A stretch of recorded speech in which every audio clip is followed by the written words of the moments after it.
के बारे में तो पता ही है कि कूलम्ब्स लॉ में हमारे पास दो चार्जेस होते हैं। कोई भी हो सकता है नेचर, लाइक चार्जेस भी हो सकते हैं, अनलाइक चार्जेस भी हो सकते हैं, और दोनों के अंदर एक फोर्स ऑफ अट्रैक्शन या रिपल्शन होगी, जो कि हम इस फॉर्मूला के साथ शो करते हैं। अब ये जो फॉर्मूला है इसको हम कहते हैं कूलम्ब्स लॉ या कूलम्ब्स फोर्स,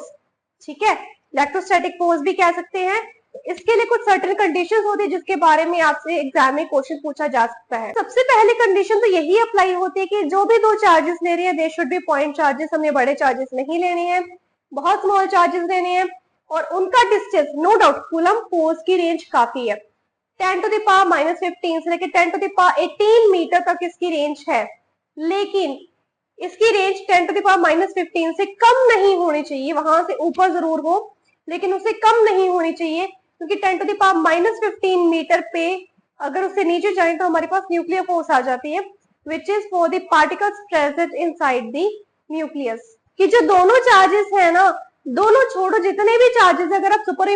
सुपरपोजिशन प्रिंसिपल लगा रहे हो तो जितने भी चार्जेस हैं they should be at rest, उनमें से कोई एक चार्ज मूव कर सकता है, इतनी आजादी दे रखी है कूलम्ब्स फोर्स ने। लेकिन